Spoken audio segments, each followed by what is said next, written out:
Hello student, today I am going to teach story बिल्ली का बिलंगुड़ा lesson number 2। Okay, बहुत ही interesting story आपकी book की है। बहुत ही मज़ेदार कहानी आज हम सुनने वाले हैं। तो हम सबसे पहले इसमें क्या देखेंगे, इसके लेखक कौन है। राजेंद्र लाल हांडा। राजेंद्र लाल हांडा। अब हम देखेंगे परिचय। परिचय में क्या है, राजेंद्र लाल हांडा जी एक जानी माने कथाकार हैं, बहुत जाने माने, प्रसिद्ध। मतलब आपकी रचनाएं पत्र पत्रिकाओं में सतत प्रकाशित होती रहती है। मतलब इनकी जो रचनाएं हैं वो पत्रिकाओं में भी छपती हैं, सबको मालूम पड़ता है। और समसामयिक विषयों पर आपकी रचनाएं सामाजिक समस्याओं को उद्घाटित करती हैं। अब हम देखेंगे गद्य संबंधी हास्य कहानी। ये कौन सी कहानी लिखते हैं, हास्य कहानी। मतलब जो बहुत मज़ेदार कहानी होती है, बहुत हंसने वाली होती है, वो जीवन की किसी घटना का रोचक प्रवाही वर्णन कहानी होती है। इसमें किसी सत्य का उद्घाटन होता है। हास्य कहानी में इसे हल्के फुल्के हंसी के अंदाज में प्रस्तुत किया जाता है। और प्रस्तुत पाठ में लेखक हांडा जी ने हास्य के माध्यम से गलतफहमी के कारण उत्पन्न विशेष स्थितियों का वर्णन किया है। ओके चिल्ड्रन, अभी हम देखते हैं हमारी स्टोरी हमारी क्या है, बिल्ली का बिलंगुड़ा। ठीक है, बिल्ली का बिलंगुड़ा हो गया। अभी हम देखेंगे क्या है, एक समय था जब घरों में बिल्ली का आना जाना बुरा समझा जाता था। आपको पता है पहले ज़माने में बिल्ली का घर में आना जाना बहुत बुरा माना जाता था परंतु आजकल की परिस्थिति के कारण पुरानी विचारधारा और परंपरा एकदम घपले में पड़ गई है। तो आज की जो परिस्थितियां आ गई है ना, जो पहले की विचारधारा है, परंपरा है, वो एकदम घपले में पड़ गई है। ठीक है, वही विचार ठीक समझा जाता है जिससे काम चले। अब कौन सा विचार ठीक समझा जाता है, जिससे हमारा काम ठीक से हो जाए, वो विचार सबसे सही माना जाता है। तो इसमें भी वही किया जा रहा है। फिर पिछले दिनों हमारे घर में बहुत चूहे हो गए थे। मतलब हमारे घर में बहुत सारे चूहे हो गए थे। उन्हें घर से निकालने के बहुतेरे प्रयत्न किए गए। मतलब बहुत सारे कोशिश किए गए, प्रयत्न किए गए, पर वो चूहे घर के बाहर नहीं निकले। पर हमारी एक न चली। मतलब वो हम कुछ भी न कर सके, वो घर से बाहर नहीं निकले। आटे और अनाज के लिए लोहे के ढोल बनवाए गए। मतलब जो हमारे किचन में रखा जाता है आटा और अनाज, उसके लिए लोहे के ढोल। मतलब हम जैसे स्टील के डिब्बे में घर में अपने सब सामान रखते हैं ना, तो लोहे का डिब्बा बनवाया गया, उसमें अनाज रखने का प्रक्रिया चालू हो गया। और यह उपाय कुछ दिनों तक कारगर रहा। मतलब ये उपाय जो था कुछ दिनों तक बरोबर अच्छे से चला, ठीक से चला। और फिर क्या हुआ, परंतु आंख बचाकर चूहे इन ढोलों में भी घुसने लगे। अभी कैसे, अगर हमने ढक्कन को खोला, हमारा ध्यान कहीं और है और उसमें छोटा सा चूहा घुस जाएगा तो हमें पता भी नहीं चलेगा। हम किसी से बात कर रहे हैं, कुछ और कर रहे हैं, और हमने फटाक से बिना देखे ढक्कन को बंद कर दिया, तो चूहा उसमें घुसा ही रह जाएगा। आखिर यह फैसला, फिर क्या हुआ, फिर चूहा उसमें आंख बचाकर ढोलों में घुसने लगा। इस समस्या पर कई मित्रों से परामर्श किया। मतलब ये समस्या जो बहुत बढ़ गई थी, ये मित्रों के साथ बैठ करके इस पे हम लोगों ने परामर्श किया। आखिर ये फैसला हुआ कि घर में एक बिल्ली पाली जाए। कौन सा फैसला हुआ, बिल्ली पालने का फैसला हुआ। इस प्रस्ताव पर किसी को आपत्ति न थी। मतलब बिल्ली पालने के प्रस्ताव पर किसी को कोई आपत्ति नहीं थी। सब लोगों ने बोला हाँ हाँ सही है, बिल्ली को हमें पालना चाहिए, क्योंकि घर में बहुत सारे चूहे हो गए और चूहे खाने का काम बिल्ली ही करती हैं। तो चूहा हमारे घर से छूट जाता है, ख़त्म हो जाता है। और फिर चुनांचे एक बिल्ली लाई गई। बिल्ली एक चुन करके बिल्ली लाई गई। उसकी खूब खातिरदारी होने लगी। मतलब बिल्ली की खातिरदारी होने लगी। कभी बच्चे दूध पिलाते, कभी रोटी देते। उसने विधि पूर्वक चूहों का सफाया शुरू कर दिया। किसने शुरू कर दिया, बिल्ली ने कर दिया। और फिर देखते ही देखते घर से गायब हो गए चूहे। देखते ही देखते चूहे घर से गायब हो गए और सब लोग बड़े खुश हुए। बिल्ली प्रायः सब लोगों की थाली का जूठन ही खाती, इसलिए हमें इसका कोई खर्च भी नहीं पड़ा। मतलब घर वालों को लग रहा था कि बिल्ली का तो कोई खर्च नहीं है, ये तो बस हमारे थाली का जूठन खा के ही काम चला लेती है, तो हमें इससे कोई प्रॉब्लम नहीं है। 2 महीने बाद वह समय आ गया जब हम चूहों को तो भूल गए थे और बिल्ली से तंग आ गए। मतलब हम चूहे भूल गए थे कि हमारे घर में कभी चूहे भी थे, वो बिल्ली ने सफाया कर दिया था। अब हम बिल्ली से बहुत तंग आ गए थे, बहुत परेशान हो गए थे। हमने सोचा चूहे तो खाली अनाज ही खाते थे, कम से कम परेशान तो नहीं करते थे। उनका कहने का मतलब था कि चूहे सिर्फ अनाज खाते थे, वो हमें परेशान नहीं करते थे, लेकिन बिल्ली तो हमें परेशान भी करती है। यह बिल्ली खाने में भी कम नहीं है और हमें तंग भी करती रहती है।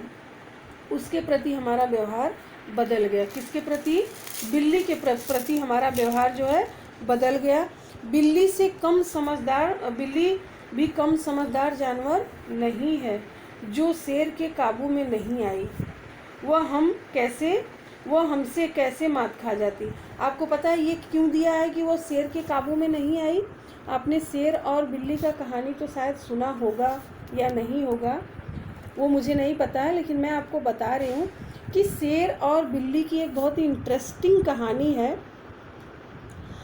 एक बार की बात है कि शेर और बिल्ली जंगल में ऐसे ही मिलते हैं और बिल्ली को बहुत उछलने कूदने का आता है तरीका, पेड़ पे चढ़ने का, इधर उधर ऐसे करने का उसको बहुत आता है, शेर को नहीं आता है।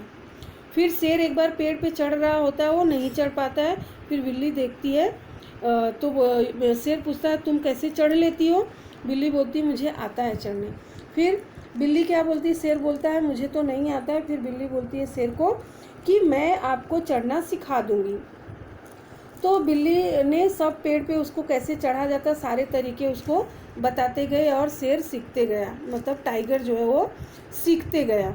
फिर जब उसने सब सीख लिया और टाइगर ने सोचा था कि जब मैं सारा तरीका सीख जाऊंगा तो मैं बिल्ली को खा जाऊंगा, फिर मुझे इसकी कोई ज़रूरत नहीं है। और बिल्ली भी कम चालाक नहीं थी, उसने सारे तरीके सिखाए लेकिन एक तरीके उसने नहीं सिखाया, क्योंकि बिल्ली को पता था कि जब मैं सब सिखा दूंगी तो शेर एक दिन मुझे पक्का खा जाएगा। और फिर एक दिन ऐसा हुआ कि जब शेर ऐसे लपक रहा था तो बिल्ली को लगा कि वो मुझे ऐसे खाने की कोशिश करेगा, तो उसने जो तरीका उसको नहीं सिखाया था उस तरीके से अपना बचाव किया और निकल गए। तब शेर ने बोला कि बिल्ली आपने मुझे तो ये तरीका सिखाया ही नहीं था। तो बिल्ली शेर से बोलती है कि मुझे पता था कि एक दिन तू मुझे पक्का खाएगा, इसलिए मैंने ये तुझे नहीं सिखाया। और इसलिए मैंने क्यों नहीं सिखाया कि मुझे ये चीज़ पता थी और मैं अपना बचाव कर सकती हूँ इस तरीके से। तो बिल्ली ने क्या बोला? अगर तू शेर है तो मैं सवा शेर हूँ। इसका यही मतलब है कि जो शेर के काबू में नहीं आई वो हमसे कैसे मात खाएगी। फिर क्या हुआ? उसने भी अपना रवैया बदल दिया। हमारे आगे पीछे फिरने की बजाय वो रसोई के आसपास कोने में दुबक कर बैठ जाती थी। मतलब किसने? घर वालों ने बिल्ली के प्रति अपना रवैया बदला और बिल्ली ने घर वालों के प्रति अपना रवैया बदल दिया। मतलब फिर उसने क्या किया? वो आगे पीछे फिरने के बजाय उसने क्या किया? रसोई में दुबक कर, मतलब छुप कर के बैठ जाती थी और जब भी मौका लगता था मज़े से जी भर के खा लेती थी, जी भर खाती। और इस तरह चोरी करते बिल्ली कई बार पकड़ी गई। एक दिन सुबह उठते ही मैं रसोई में कुछ लेने गया, देखता हूँ कि कड़े हुए दूध की दही जो रात को बड़े चाव से जमाया गया था बिल्ली खूब मज़े से खा रही है। मतलब जो हमारे लिए बड़े चाव से दही जमाए गए थे बिल्ली तो बड़े मज़े से खा रही है, ऐसा उसने देखा। और फिर अब चिंता हुई कि बिल्ली से कैसे पीछा छुड़ाया जाए। अब वो लोग घर वाले बड़े चिंतित हो गए कि अब हम बिल्ली से कैसे पीछा छुड़ाएंगे। फिर मेरा नौकर बहुत होशियार है। क्या बोला? घर के मालिक ने बोला कि मेरा नौकर बहुत होशियार है। फिर रात को काम खत्म करके जाने से पहले उसने एक खाली बोरी के अंदर 2 रोटियां डाल दी। किसने डाल दी? उसके नौकर ने डाल दिया और चुपके से एक तरफ खड़ा होकर बिल्ली का इंतजार करने लगा। बिल्ली आई, वह एकदम रोटियों पर झपटी। नौकर ने तुरंत बोरी का हिस्सा एक सिरा पकड़कर उसे ऊपर से बंद कर दिया। किसने बंद कर दिया? नौकर ने बंद कर दिया। रस्सी के साथ बोरी का मुंह बांध दिया। बोरी को एकदम अच्छे से उसने बांध दिया जिसमें बिल्ली को उसने बंद कर दिया था। चूंकि अब रात के 10 बजे थे, मैंने अपने नौकर अमरू से कहा सवेरे बिल्ली को कहीं दूर छोड़ आए जिससे वह इस घर में वापस न आ सके। इन्होंने एक प्लान बनाया कि हम लोग बिल्ली को ऐसे ऐसे करेंगे और बहुत दूर छोड़ देंगे तो हमारे घर के पास बिल्कुल नहीं आएगी। सब लोगों को चाय पिलाते पिलाते अमरू को अगले दिन 8 बज गए।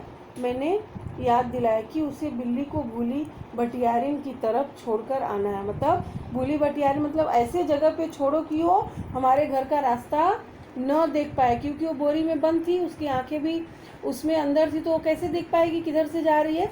तो नहीं देख पाएगी। फिर बोरी कंधे पर लटका अमरू चल दिया। बात आई गई होगी। मैं हजामत और स्नान आदि में व्यस्त हो गया क्योंकि 9:30 बजे दफ्तर जाना था। मतलब उनका कहने का क्या मतलब, घर के मालिक है कि मैं इन सारे कामों में व्यस्त हो गया क्योंकि मुझे दफ्तर जाना था। और गुसल खाने में मुझे जोर का शोर सुनाई दिया। मैं नहाने में व्यस्त था और कुछ गुनगुना रहा था। मतलब मैं नहाने में व्यस्त था। बहुत लोग की आदत होती है नहाते समय ये बाथरूम में गुनगुनाते रहते हैं, तो इसलिए मेरा ध्यान उधर नहीं गया। 2 मिनट के बाद ही फिर शोर हुआ।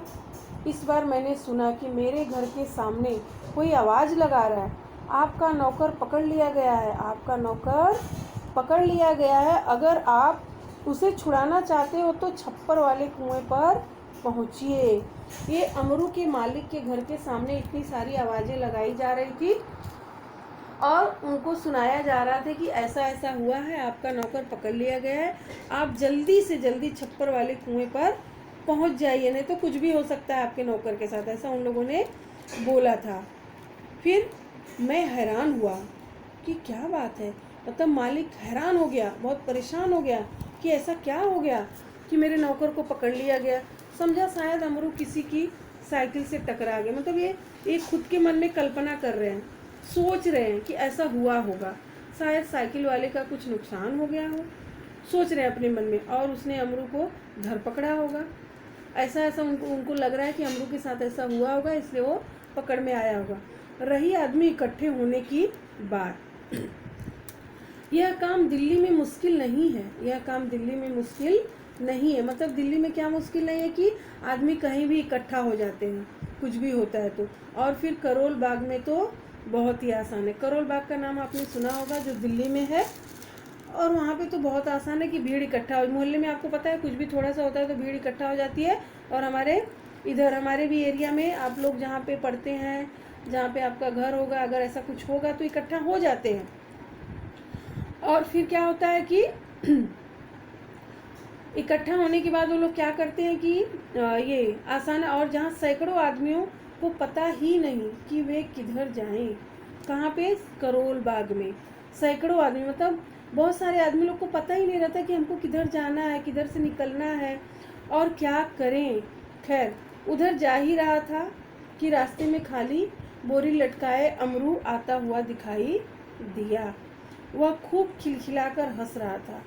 उसे डांटते हुए मैंने पूछा, अरे क्या बात हुई, तूने आज सुबह क्या गड़बड़ की जो इतना शोर मचा हुआ, मोहल्ले के लोग तुझे मारने को दौड़े। अमरू को कुछ कहना ही नहीं पड़ा। उसके पीछे कुछ आदमी आ रहे थे। अमरू को मतलब अपने मालिक को अमरू को कुछ बताना ही नहीं पड़ा, उसके पीछे आदमी आ रहे थे। उन्होंने मुझे सारा मामला समझा दिया। बात यह हुई कि जैसे अमरू कंधे पर बोरी लटकाए बिल्ली को बाहर छोड़ने जा रहा था। अभी कहानी में क्या सस्पेंस था ना, अभी देखो कहानी अच्छे से आपको पता चलेगी। कुछ लोगों को शक हुआ जब अमरू अपनी गोनी में लटकाए हुए बोरी में जा रहा था बिल्ली को बांध करके, तो कुछ आदमी लोग को शक हुआ कि ये लगता है बहुत बड़ा बदमाश है जो बच्चों की चोरी करता है। उन लोग को ऐसा शक हो रहा था।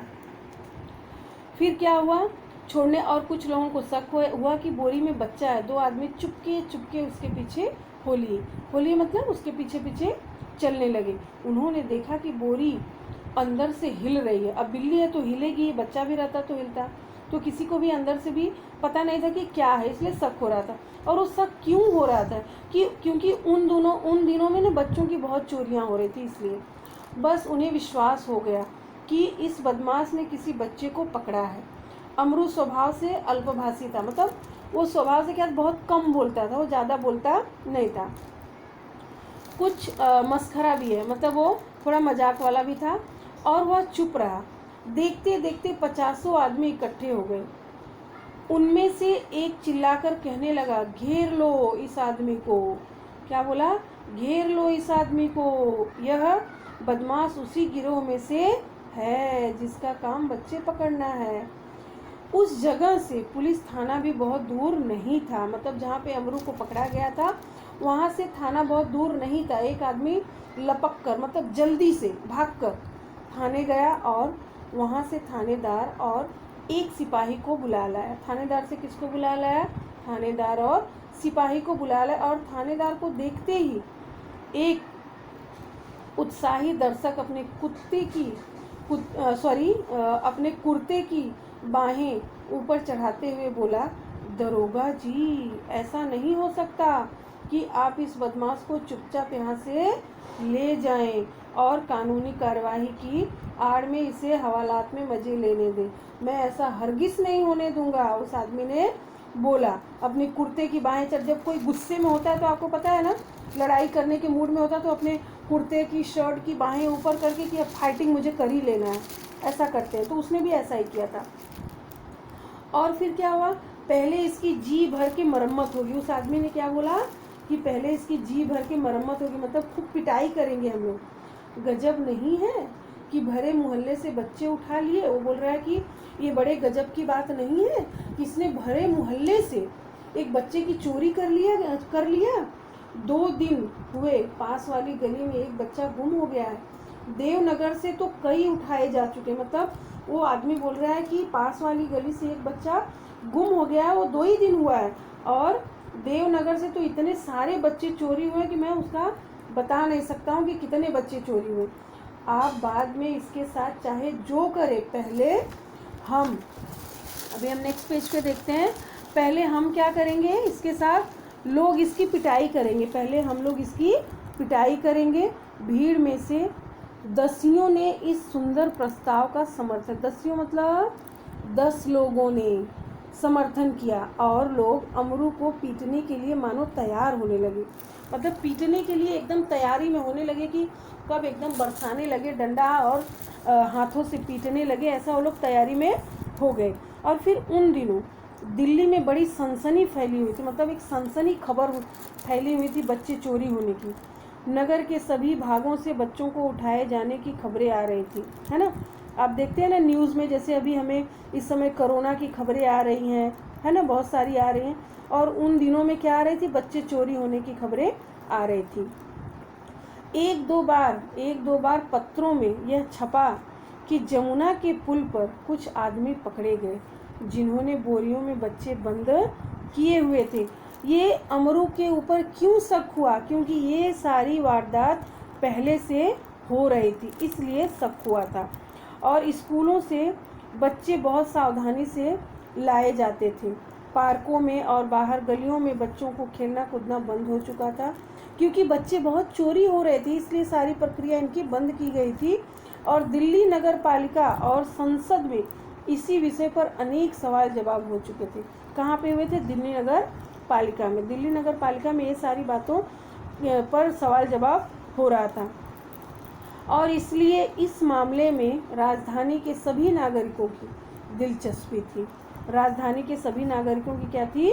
दिलचस्पी, क्योंकि कुछ घटना घटती है तो उसमें सब लोग बहुत दिलचस्पी लेकर के न्यूज़ सुनते हैं, है ना।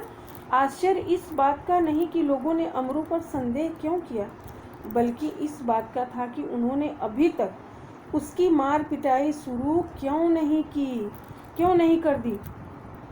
उनको किस बात का आश्चर्य था कि उन्होंने अमरू पर संदेह क्यों किया। इसका बिल्कुल भी आश्चर्य है। उन्होंने ये किया कि अभी तक हम लोगों ने इस व्यक्ति को पीटा क्यों नहीं, मारा क्यों नहीं।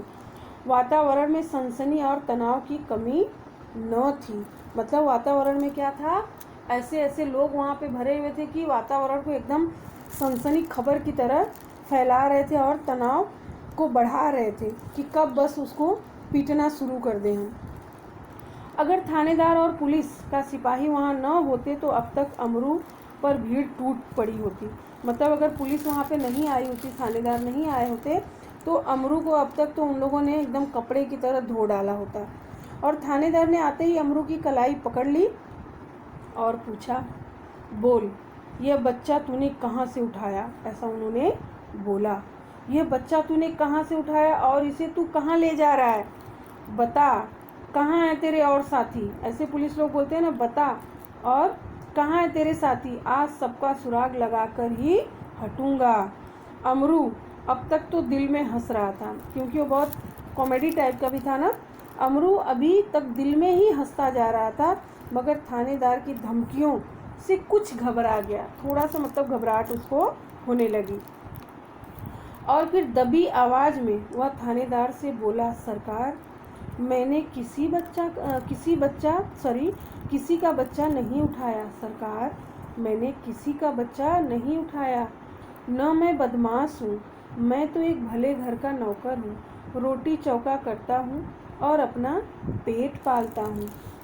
फिर जो आदमी थानेदार को बुलाकर लाया था क्रोध में आकर बोला, क्यों बकता है बे, दरोगा जी ऐसे नहीं यह मानेगा। बोलता, क्यों बकता है बे, दरोगा जी ऐसे नहीं मानेगा। 2-4 बेत रसीद दीजिए। मतलब दो, जो पुलिस के हाथ में डंडे रहते हैं ना, 2-4 डंडे दे दीजिए, इसके बाद उसकी अक्ल ठिकाने आ जाएगी। ऐसा बोला वो।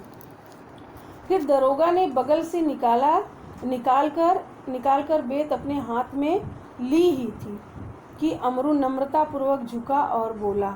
मतलब दरोगा ने जैसे ही अपने डंडे को हाथ में लिया और निकाला उसको मारने के लिए अमरू को, तब तक वो नम्रतापूर्वक, मतलब एकदम नम्रता से उसने बोला कि सरकार, झुका और बोला, सरकार, आप जितना चाहे मुझे पीट लें, पहले ये तो देख लें कि इस बोरी में क्या है। हुक्म हो तो चलिए थाने चलें।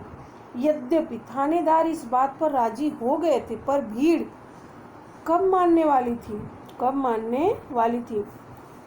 भीड़ में जितने लोग इकट्ठा थे वो बिल्कुल भी मानने के लिए तैयार नहीं है कि मतलब ये अमरू को लेकर थाने में चले जाएं और इनका जो भी है कानूनी कार्यवाही वो शुरू करें। ऐसा वो लोग बिल्कुल नहीं चाहते थे। पहले पीटना चाहते थे अमरू को। फिर लोग चिल्ला उठे, हरगिज़ नहीं, ऐसा कभी नहीं होगा, हरगिज़ नहीं, ऐसा कभी नहीं होगा। हम सब इस आदमी की बदमाशी के गवाह हैं। क्या बोल रहे हैं भीड़ में इकट्ठे लोग कि हम सब इस आदमी के गवाह हैं और फिर मामला कभी दबने नहीं देंगे। ये मामला हम कभी दबने नहीं देंगे, क्योंकि ये मामला बच्चों का है, बच्चे चुराने का है, इसलिए मैं कभी दबने नहीं देंगे। थानेदार डर गए कि उनकी नीयत पर लोगों को शक हो रहा है। थानेदार को लगा कि मैं एक थानेदार हूँ और मेरी नीयत पर इन लोग को शक हो रहा है। उन्होंने अमरू से कहा, अच्छा, बोरी को नीचे रखो, इसका मुंह खोलो। थानेदार ने अमरू को कहा, बोरी को नीचे रखो और इसका मुंह खोलो। अमरू शांतिपूर्वक नीचे बैठ गया और धीरे से उसने बोरी का मुंह खोल दिया। क्या कर दिया उसने? बोरी का मुंह खोल दिया। और जैसे ही बोरी का मुंह खुला, बिल्ली का बिलंगुड़ा छलांगे मारता हुआ एक तरफ भाग गया, है ना। एक तरफ उसने छलांगे मारा और एक तरफ भाग गया और लोग देखते ही रह गए। थानेदार की भी समझ में न आया कि अब क्या करें। अब थानेदार बेचारा सोचने लगा कि ये तो बच्चा नहीं, बिल्ली है, बिल्ली का बिलंगुड़ा, और मैं अब क्या करूं। वो सोचने लगा। फिर उनको लगा कि अब मुझे कुछ तो करना चाहिए, ना तो मेरी बहुत बेइज्जती हो जाएगी। फिर वह थाने की तरफ मुड़ा और एक तांगे वाले की पीठ पर बेत मारते हुए बोला। एक तांगे वाला बीच रास्ते में खड़ा था। अब उनको लगा कि कुछ तो भाई मुझे करना ही पड़ेगा, तो एक डंडे उसको मारा पीठ पे और बोला कि जानते नहीं कि रास्ते में तांगा खड़ा नहीं करना चाहिए, ऐसे कहीं भी तांगे खड़े कर लेते हो। ऐसे उसने बोला, ऐसे बीच में नहीं खड़ा करने का। उसने एक बेत लगा दिया और इस प्रकार अपनी छेप मिटाने का यत्न करते हुए दरोगा जी, छेप मिटाने का मतलब जो उन्होंने किया, क्योंकि उनको तो पता नहीं था कि हमारी, अब ये अपना छुपा रहे हैं कि अभी मैंने जो किया ये तो ये मेरी बेइज्जती हो जाएगी, है ना। तो वो उस छिपाने के लिए, मतलब मिटाने का यत्न करते हुए दरोगा जी चले गए और अमरू हंसता हुआ घर वापस आ गया। अमरू ने क्योंकि कुछ गलत तो किया नहीं था। फिर ये स्टोरी, ये कहानी यहाँ पे फिनिश होती है और आपको इस स्टोरी से समझ करके जो मैं आपको दूंगी होमवर्क में वो आपको करना पड़ेगा। ओके चिल्ड्रेन, तो अभी हम नेक्स्ट पेज पे जाते हैं। नेक्स्ट पेज पे क्या हमारा है, शब्द संसार।